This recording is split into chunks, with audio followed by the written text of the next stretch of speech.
I'll just go on to Dr. J.S. Titial, again an excellent cataract surgeon, and he'll be talking about phacoemulsification in posterior polar cataracts. Good morning, friends. Thank you, Professor Maipal, for giving this opportunity in instruction course. I'll be talking on a posterior polar cataract management. You all understand the basic aim in any cataract surgery, including posterior polar, is to have a safe surgery, that is phacoemulsification. And in posterior polar cataracts, understand the very, very high risk factors which can predispose the case for a PC dehiscence happening during the surgery and prevent complications which may be associated with these cases. No financial disclosure for this particular talk. Let me show you how to do a safe emulsification in these cases. This is a typical posterior polar cataract. OCT picture gives you an assessment of a posterior part of a posterior capsule nearer to the posterior disc of a posterior polar cataract. The capsular axis size should be adequate, around 4.5 to 5 millimeter. Hydrodelineation has to be done.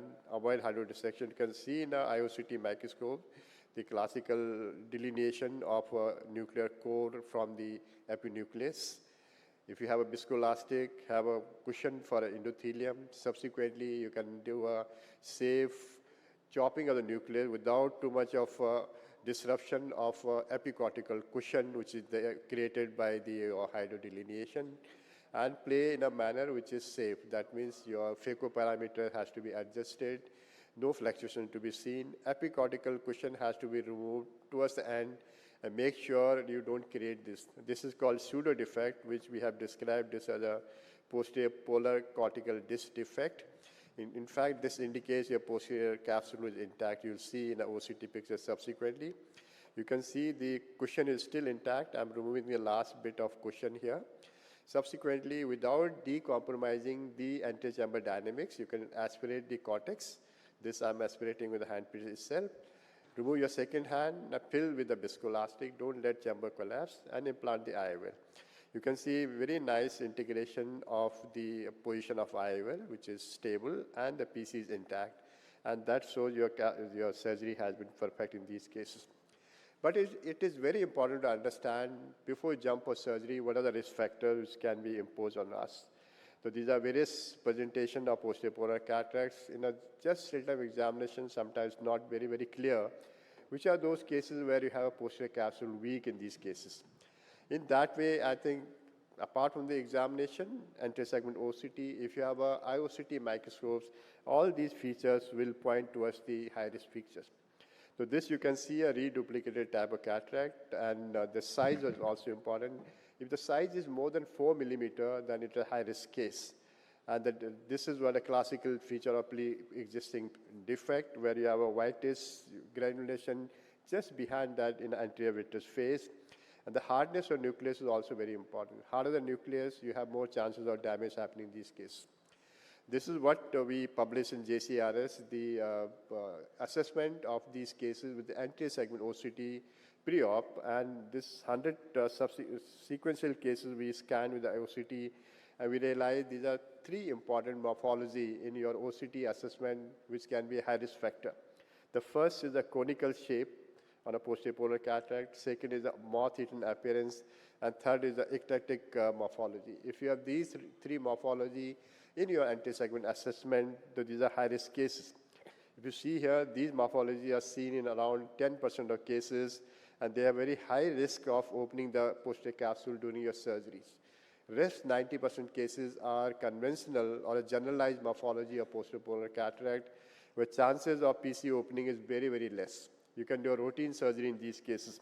So these defines the way of you approach your surgery in these cases also. The other thing which we published in a same journal as a similar article is to assess these cases with the IOCT microscopes, where we classified them in 4 categories: type 1, type 2, type 3, and type 4. Type 1 were those cases where you could delineate the posterior capsule throughout the length of posterior polar disc. And type 2, where you could delineate the posterior capsule in the periphery, but in the center you could not delineate the posterior capsule, and these have a high risk of during the surgery. Type 3 is as you saw in the anti-7 OCT, moth-eaten appearance, where you can't really delineate the capsule throughout the posterior polar disc, and these are very, very high risk factors. Intraop OCT also gives you assessment of seeing what happens during your hydro procedure and subsequent phaco also. And that gives you assessment. This is a delineation which I have created. This is the endonucleus, and this is the epicortical cushion, and PC is intact in these cases. And that also gives you assessment how effective your hydro procedure is. The other way to look into to manage the nucleus in a safe manner where you don't have the damage. Therefore, safe nucleotomy is the way to go about. As we classically say, avoid cortical cleaving hydrodissection in the posterior polar cataract. Do not rotate the nucleus. If you have these two things to be done, the nucleus management becomes difficult. There, I think the technique we described, chop and tumble technique, is very, very effective in these cases also, where we delineate the core of nucleus, no rotation is done, and subsequently procedure can be completed by playing in the middle without disruption of a cushion which protects the endothelium. This is a video you can see here. I'll do a little trench in the central area. This is a grade 3 plus nucleus. Once I hold it, I'll chop it in the center. This is a primary one chop. I'll go towards, you can't rotate now, towards the left, make one other chop. You have a pie of a nucleus. Take out this. This gives a space for an internal hydrodelineation to separate this nucleus further.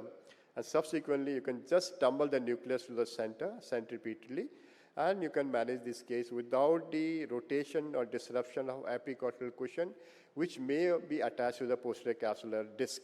And this prevents the rupture happening during the initial procedure of nucleotomy, and that safeguards the case for subsequent management. Now I'll take out the epinuclear cushion.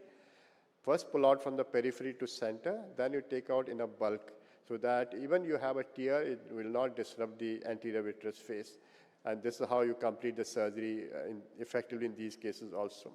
The chop and tumble technique seems to be very, very safe in these cases. Just another demonstration with IOCT microscope. This is a primary chop I have done. I've placed a space here, and this space gives you a fluid to redelineate the endonucleus in these cases. And that also improves the subsequent movement of a nucleus, which is managed very effectively also. And this technique is very useful in a pre-existing PC defect also. The other area which can be very, very effective is using the femtosecond laser device in a posterior polar cataract. And this hybrid technique, which we published in a Journal of Refractive Surgery, where we create the 3 zones of a delineation, phaco delineation, and 8 chop. This is a Lensex platform, which gives you a very nice way to handle these capsules. And this OCT picture which Dr. Mahipal talked about, you can always assess the case also, and in fact, you can diagnose the pre-existing defect also. There we can have now primary segment, secondary segment, tertiary segment, and without rotation, without chop, you can take out. No hydrodelineation done. This is a separation. I'll take on the primary nucleus block. And this is the block by block disassembly of nucleus can be done very effectively, and no rotation done. Your second hand takes out the pieces effectively and managed very, very comfortably. This is like a representation of the phaco you do with the chop and tumble technique with the femtosecond laser. And in this way, you can prevent major damage, and very effective in cases where you have a pre-existing defect also. I think to summarize the entire posterior polar cataract, we need to do a very, very comprehensive pre-op assessment. Slit-lamp examination, dilated pupil is very essential. Anti-segment OCT is essential now for all cases of cataract, not only posterior polar cataract, wide cataracts also. But if you have access to IOCT microscope, that gives you intraop dynamics, where you can really see what type of delineation you have done, and if there's a posterior capsular dehiscence happening, go for a safe nucleotomy in these cases. And if you can go see this PPCD defect sign, that indicates your PC is intact in these cases also. But if you have a femtosecond laser device with you, you should use that. That will decrease the complication in these cases also. Thank you for your kind listening, and thank you, Dr. Mahipal, for including me in this instruction course. Thank you, Jeevan, for an excellent talk. Any questions, comments from anybody? I think he has again highlighted the efficiency of the femto platform for handling posterior polar cataracts. I think with the advent of femtolaser, the complication rates has gone down. Yeah, go ahead. Significantly with femtolaser. Yeah. Hello, sir. Yeah. In posterior polar cataract, whenever we are dealing with very dense PSC, Yes. even after IA have been completed, a central part of opacity is there lying inside the defect. Yes. So whether to leave it for further YAG or whether to take it by posterior capsular polishing. I think that's a very important point raised by you, and we do see some sort of a granulation or a fibers there in a central part of posterior capsule. It is better to avoid to delineate that because you might open the posterior capsule at that time. Put your IOL safely. If needed, you can always do a YAG capsulotomy subsequently. And the visual acuity for these cases are quite good in the initial period. It may require a YAG to be done after a few months or few years. So don't jump for a taking away. But if it is a fibrosis, which may not be a posterior polar cataract because of some reasons, it is a thick fibrosis, you might tackle that on the table because visual acuity may not be good in these cases. So one way is implant the IOL. You can subsequently do a vitrector cutting the posterior capsule, or you can do a PCC in those cases if it is not a posterior polar cataract. If it is a posterior polar cataract, you touch, it will open up to the periphery. So be careful. Thank you. Sir. Thank you. very much. Anyone else? Yeah. Good morning, sir. Very wonderful insights. I just wanted to know how common is to, generally we see that the PPC is generally seen like with softer cataracts like NS1 or almost insignificant. How common is it to find like nuclear sclerosis 3 or 2 or plus with PPC? I think, very good observation. If you have a younger patients, like there you normally see a softer cataract because these people come earlier because these posterior polar cataract are a visual axis and they have a lot of visual problems. It is an adult onset type features of posterior polar cataract. Sometimes they come quite late, especially one eye has been done and they see well. A second eye they wait for longer time. You might see a nuclear sclerosis in these cases also. The percentage of such cases may be around 10 to 15 cases of all cases of posterior polar you deal with. But those are difficult cases. I've had a series of cases where patient had come as a hypermature state, and as soon as you touch, the nucleus goes down.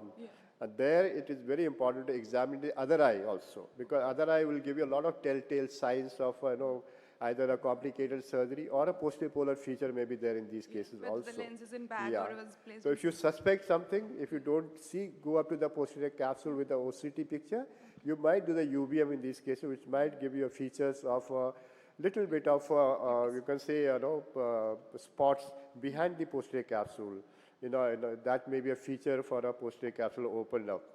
And what technique Thank of you. nickelotomy will work in this? Like, will this chop and tumble work in this heart? Definitely, because you are saving the epinucleus there. So that's a very good technique in those cases. Thank you so much, Thank sir. you. Thank See, you so much. thank you, Dr. Tityal. What he said is absolutely, especially if you are a good surgeon like them and you're getting patients referred from elsewhere and you see a bad surgery done in the other eye, the patient won't tell you that he had a posterior polar or he had a nucleus drop. This happened to me once and I just did a normal thing. I said, "Theek hai, whatever." So just did and immediately it went in. So you have to look at the other eye and then ask pointed questions. Specifically, this is for surgeons who get referral